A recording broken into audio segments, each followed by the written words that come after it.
This is an ABC News special report. Good morning. I'm Whit Johnson in Lewiston, Maine, and we're coming on the air with that breaking news. Officials about to deliver a press conference about that deadly mass shooting right here last night. At least 16 people killed, dozens more injured. Officials coming to the microphones. Let's listen. We all in? Thank you.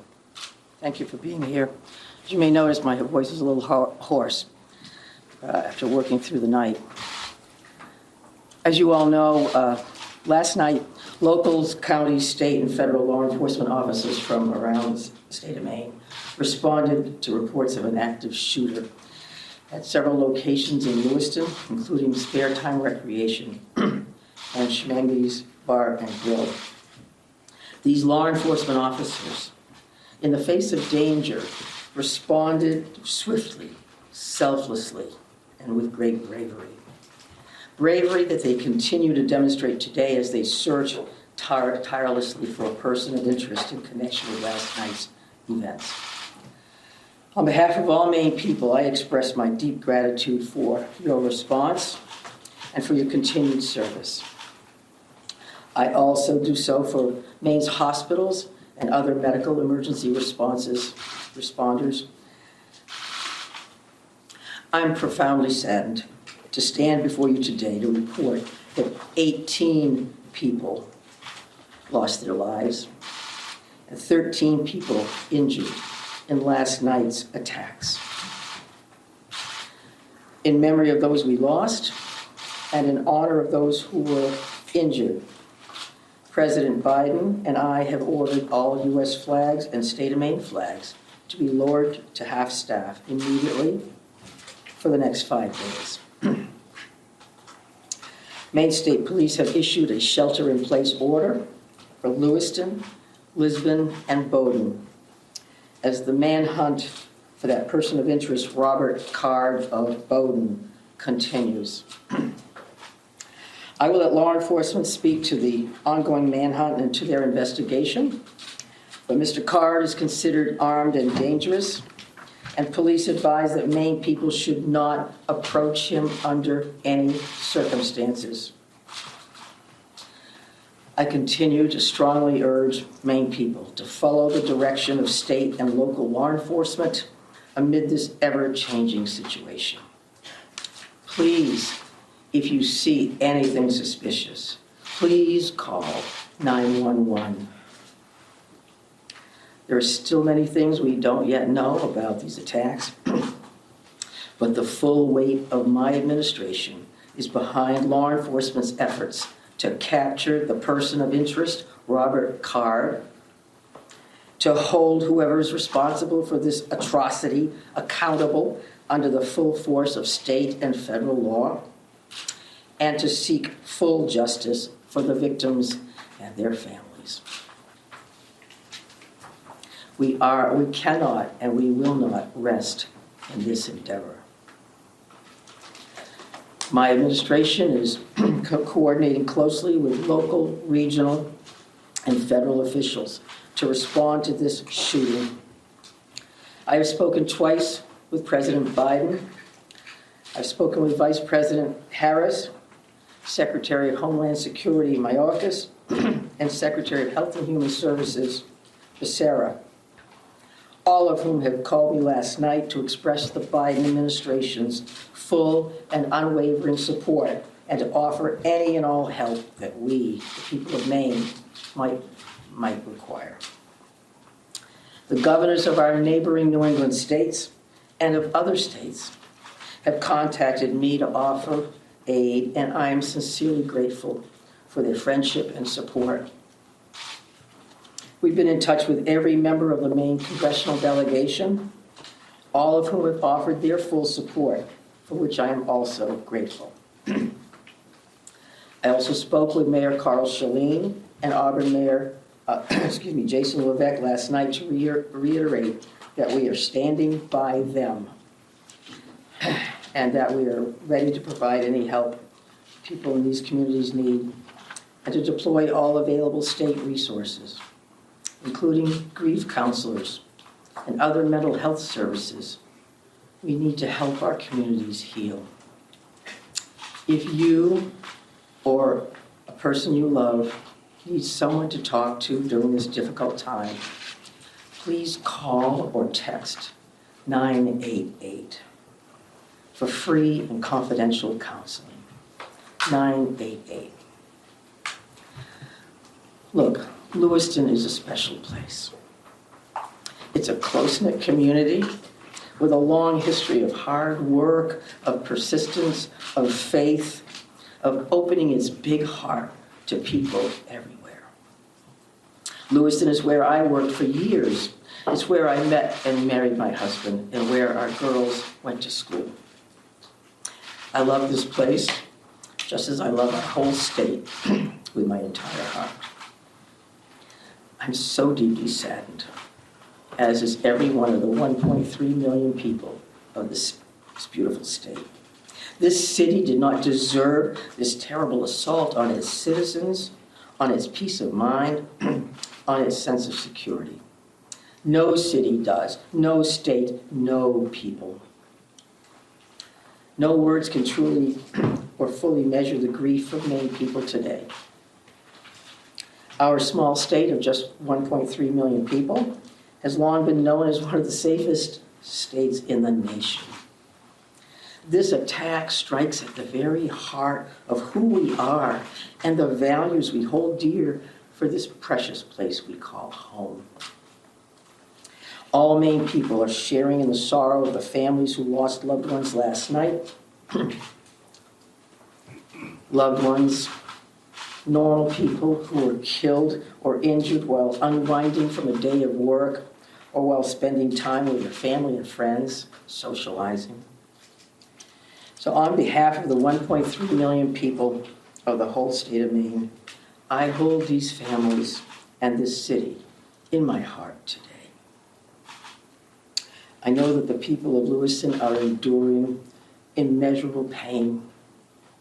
I wish I could take that pain off your hearts, off your shoulders, but I promise you this, we will all help you carry that grief. I ask Maine people to join me in offering our comfort to the families and friends who have lost someone, and in offering our prayers for swift recovery for those who are healing in Maine's hospitals today. This is a dark day for Maine. I know it's hard for us to think about healing when our hearts are broken. But I want every person in Maine to know that we will heal together.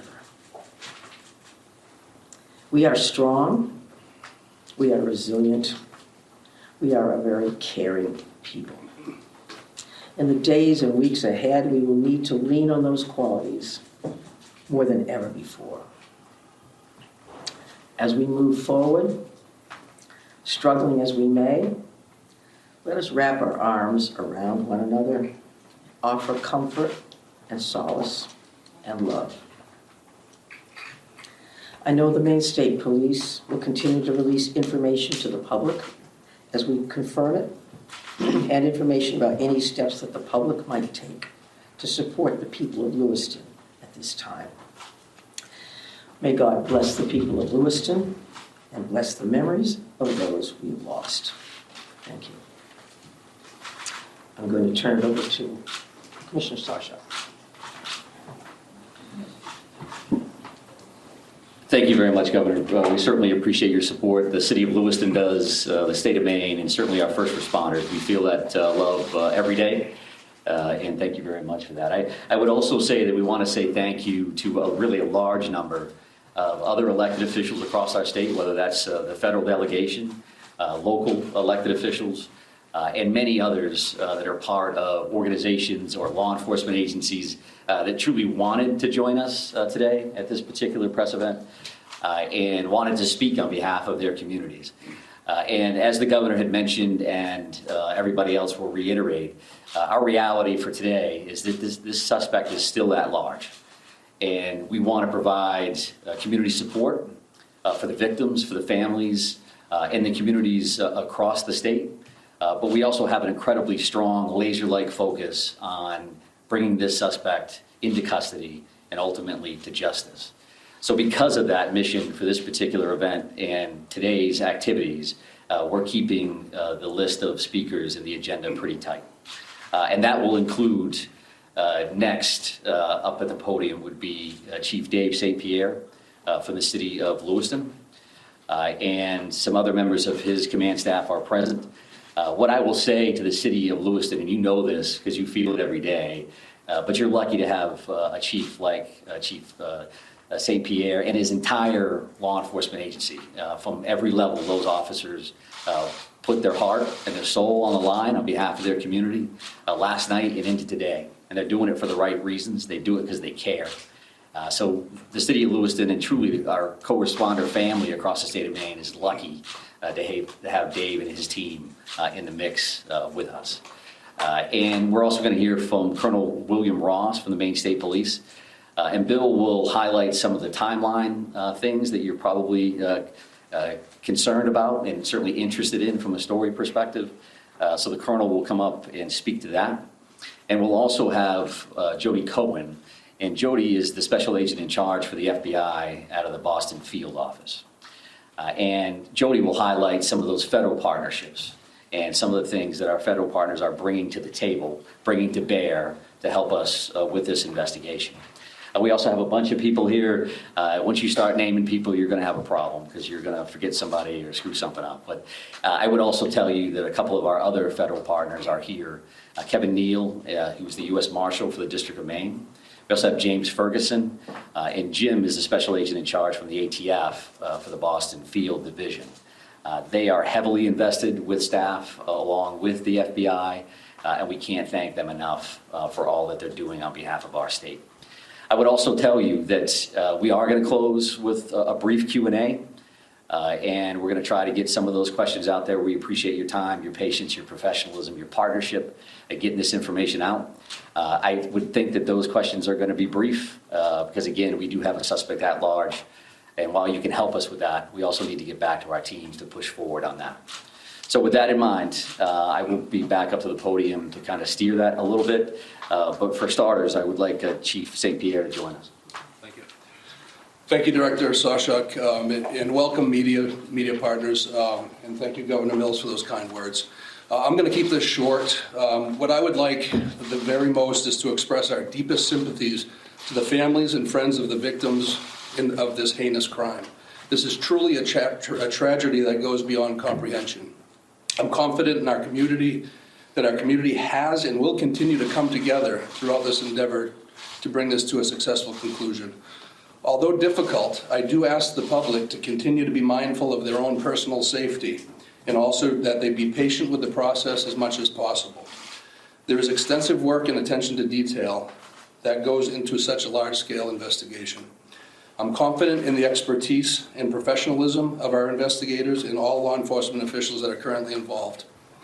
This is an all-hands-on-deck approach.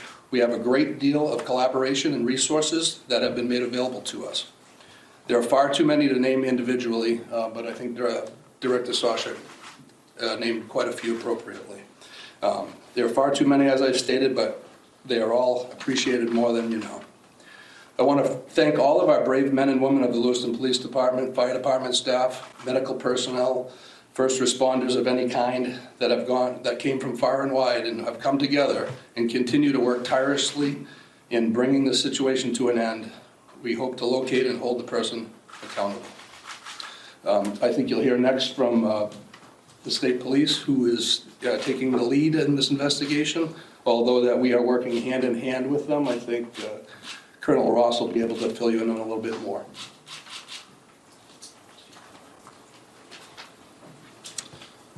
Thank you, Chief. First and foremost, this is an ongoing homicide investigation and search for the person that is responsible for it.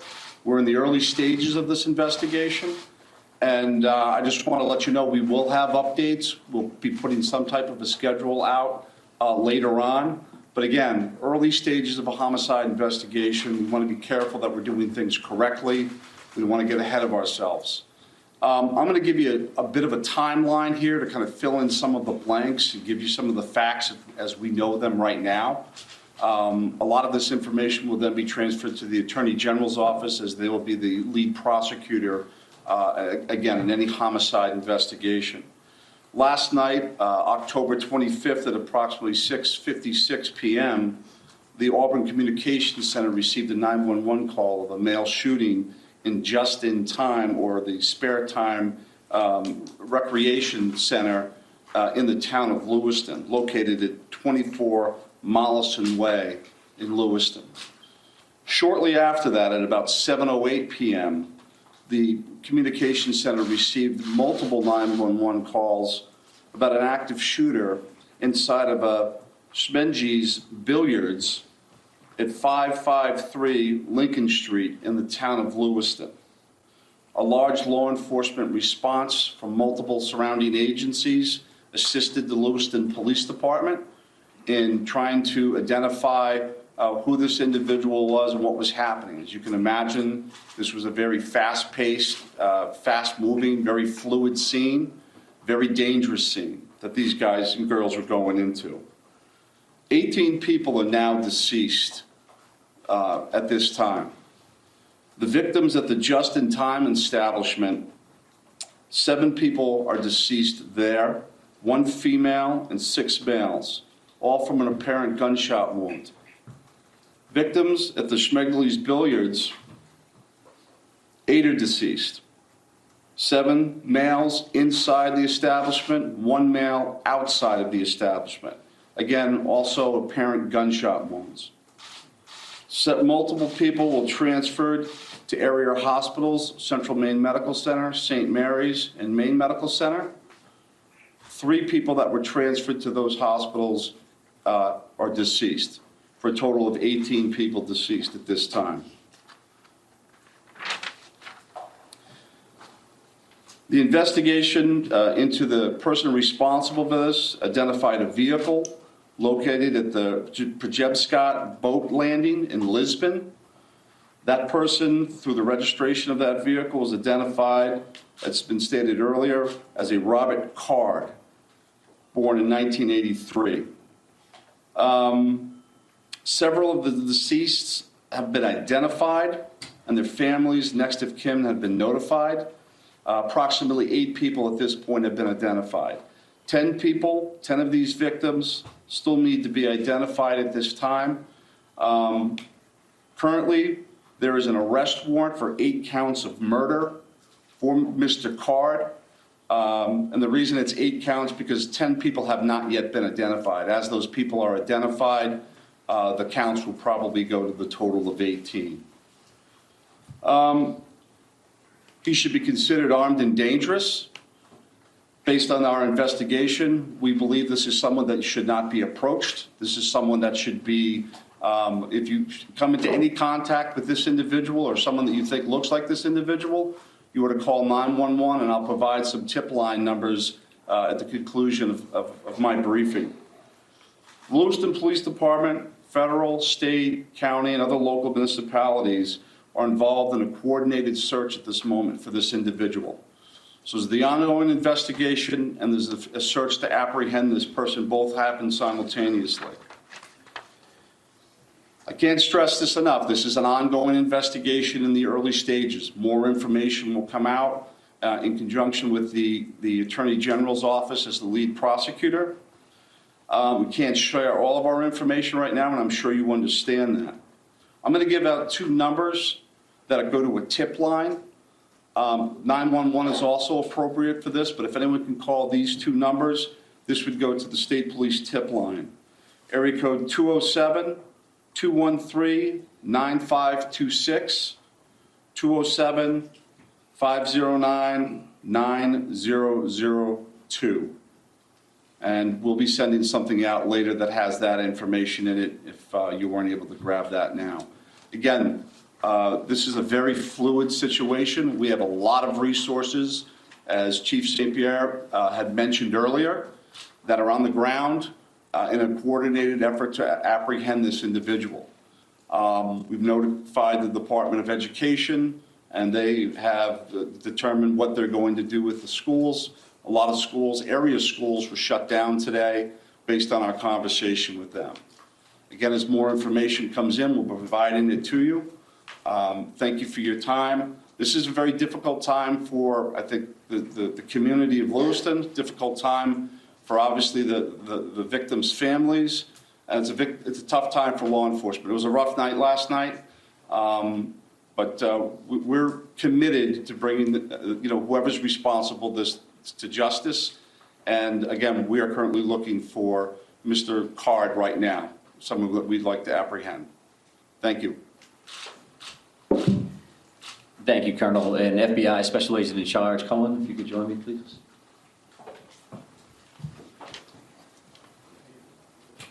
Thank you. My name is Jody Cohen. I'm the Special Agent in charge of FBI Boston Division, which covers the state of Maine. Our hearts go out to everyone who is impacted as a result of this senseless violence. The FBI is working hand in hand with our law enforcement partners. Our evidence response team is here processing these very extensive scenes. We are providing investigative and tactical support, as well as our victim specialists are working with those affected by this tragedy. As this very active investigations continues to unfold, we're asking the public to stay vigilant and come forward with any information that you might have that you feel is helpful to our investigators. My pledge is that the FBI will carry out this investigative case with rigor. We will work day and night alongside our law enforcement partners to get the answers to the questions this community deserves. We thank the public for your continued cooperation and patience as we continue to work this very active investigation. Thank you.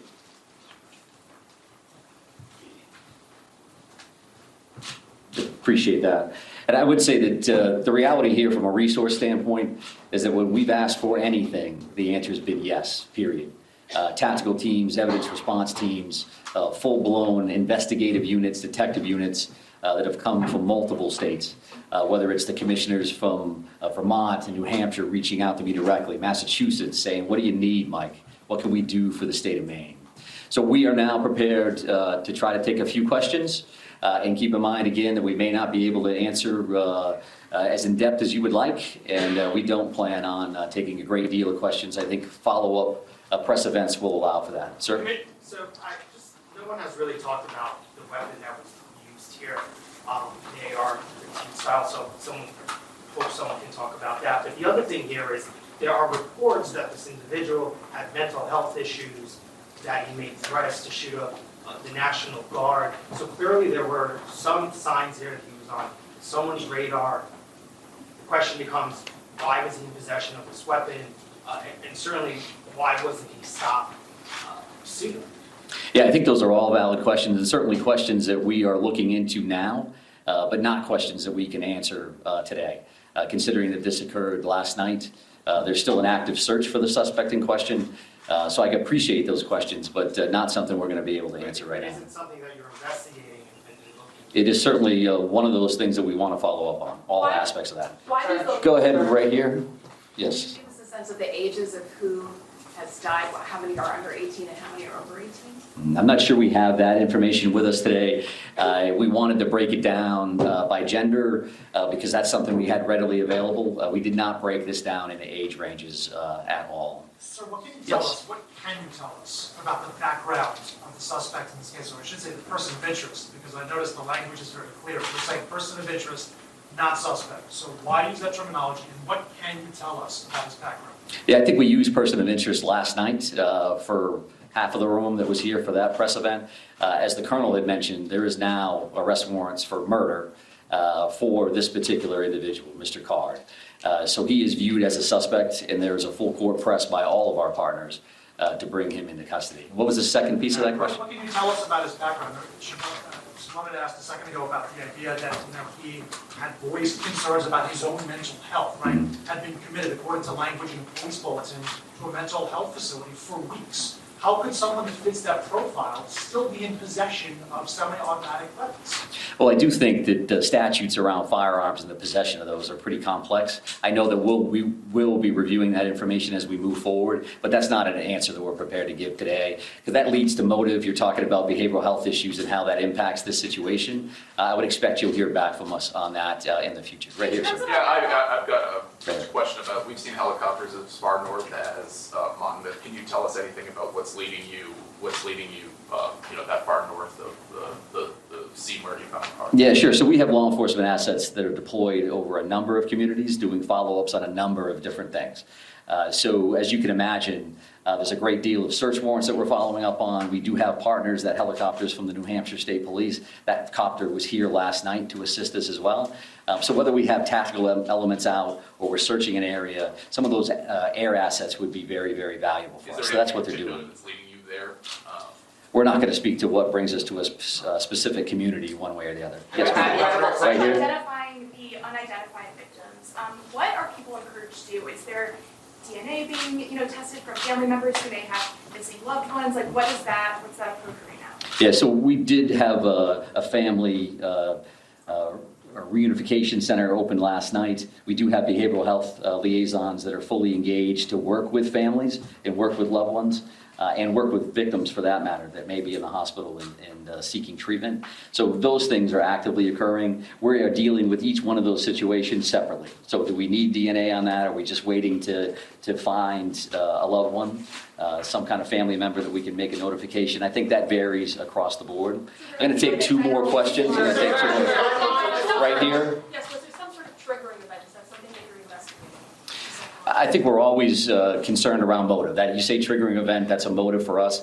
Again, that's not something we're prepared to discuss today, but I do appreciate the question. It's clearly something that's important. One additional follow-up from you. Can you help us understand why these locations, why this bar, why this bowling alley? Was he looking for someone? Was he looking for something? I think that does speak to motive, so I appreciate the follow-up, but not something we're going to be prepared to answer today. I'm going to have one more question right here, sir. Right here. Can you say, is Card, first off, to clarify, were the arrest warrants issued today? And can you say if Card is still in the state or he's still alive? Well, we're actively searching for him. If I knew the answers to those questions, and this would be a different press conference, I would assume. So we don't know his location, and I'll leave it at that. And we are working with the Attorney General's office reference to those warrants. So with that in mind, we're done taking questions for now. So we are going to actually take off at this point. Thank you very much for being here. I appreciate that. Have there been any credible sightings? We've not really gotten any answers. All right, you've been listening to officials here in Lewiston, Maine, talking about this deadly mass shooting here. The death toll sadly increasing to 18 now, 13 people injured. We're getting a little bit more information about the victims and more information about the timeline, but the key thing that they're highlighting here is that this is very much an active manhunt. Multiple agencies still on the ground looking for 40-year-old Robert Card. He is considered armed and dangerous. Last night, just a person of interest. Today, they are calling him a suspect, and in fact, they have already charged him with 8 counts of murder. Now, remember, the death toll is 18, but what they're saying is they're going to charge him now with 8 people who've already been identified. 10 other victims, sadly, have not been identified. Let's bring in some of our correspondents who are following this story as well. Our senior investigative reporter, Aaron Katursky, has been digging into the suspect here, Aaron, and we did get a little bit more information today. We did. The authorities said they are looking into prior mental health issues as they search for Robert Card and try to understand why he allegedly committed these murders with a high-powered rifle that he had access to. We understand that for 2 weeks this past summer, Card had checked himself into a mental health facility. He had been reporting seeing visions in his head and hearing voices in his head. And also there were threats that he apparently made to shoot up a National Guard base in Saco, Maine. The authorities didn't specify those things, but they did say mental health issues are now being explored, even as one of the police officials put it, this is an all-hands-on-deck approach to try to locate Robert Card before he can cause any more carnage with. And Aaron, as you were speaking there, just to note to our viewers, they've been seeing these surveillance videos or surveillance images of the suspect. This was as he was walking into that bowling alley there was a children's event that was taking place here. Witnesses telling us it was absolute horror. Parents were jumping on their kids, trying to shield them from the bullets. We don't have a ton of information about the ages of the victims, but we are getting a little bit more on the timeline and who at least some of these victims are. Let's bring in our Trevor Ault, who is at a hospital here in Lewiston, Maine. Trevor?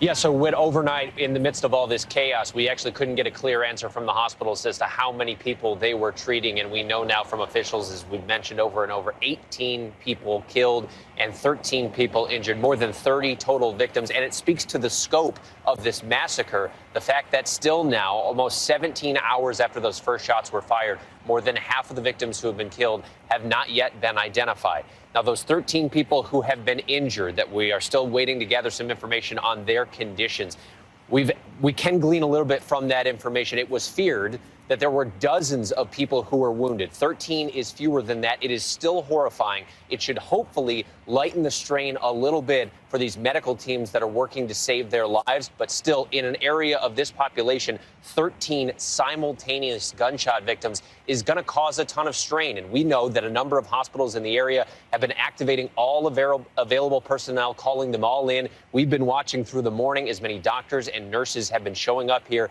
coming in ready to work, and they're doing so with walking into work past officers who are armed with long guns, because this is happening as the community here is still on lockdown. Of course, the medical staff has to do their job. They're certainly more than capable and trained in treating gunshot victims. But the fact that this community now, after this awful tragedy, is largely forced to stay home when they have to grieve is unimaginable in the midst of an already unimaginable tragedy. Yeah, this tight-knit community, people not even having the opportunity to grieve when they're gripped by fear.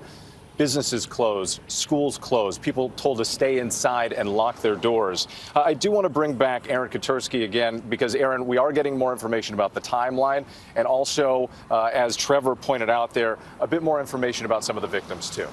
The first shots were fired just before 7 p.m. 6:56 p.m. was when the first 911 call came in to the police for a shooting at the bowling alley there where you are, Whit. And it was at that bowling alley where 7 people were shot and killed, 6 males, 1 female. From there, the shooting took place at a pool hall and bar where 8 people were shot and killed, 7 men inside, 7 males inside that bar, 1 male outside. So you do get a sense that this shooting had multiple scenes and multiple movements from the alleged gunman, Robert Card. 3 victims who were shot in some of these locations died at the hospital, according to police, and they are now working to identify all of them. And again, authorities still looking for the suspect, Robert Card, where they did find his vehicle last night in a different part of town, a white Subaru hatchback that was left with the door open and the lights on, but they have not been able to track him down. I do want to bring in our Chief Justice correspondent, Pierre Thomas, because, Pierre, you've been digging into the big picture a little more here. And this is shaping up to be the deadliest mass shooting so far of 2023. It is the worst mass shooting since the Uvalde massacre involving those children last year, Whit. And law enforcement officials are emphasizing that this man is extremely dangerous. You notice, Whit, during the press conference, they emphasized, do not approach this man. And the reason is because of the information they have that we reviewed from law enforcement officials regarding his mental health status. A person who is highly trained in firearms, a firearms instructor, according to our sources, a person who, as Aaron pointed out, had mental health crises that had been reported. And Whit, the main thing right now that sources are telling me, the reason why you have the FBI, U.S. Marshals, and ATF involved is they need to try to pin this person in to make sure they do not get outside of that region with. And right now, law enforcement officials say this comes amid a massive increase in the number of mass shootings. We used to average less than 400 in 2019. Ever since then, we've averaged no fewer than 600 mass shootings per year. So far this year, over 500 mass shootings, 601 people killed, 2,300 people injured with. Just staggering numbers, and the governor today, Janet Mills, pointing out, she said to the people who live here, this tight-knit community, she said, I wish I could take that pain off your hearts, off your souls. She said, this attack strikes at who we are in this precious place we call home. Our thanks to our entire team here. We're going to have much more coverage throughout the day on ABC News, on abcnews.com. You can get breaking news alerts on the ABC News app, and we're streaming all day long on ABC News Live. And David Muir will be right back here tonight for a special edition of World News Tonight on the Scene. For now, I'm Whit Johnson. Have a great day. This has been a special report from ABC News.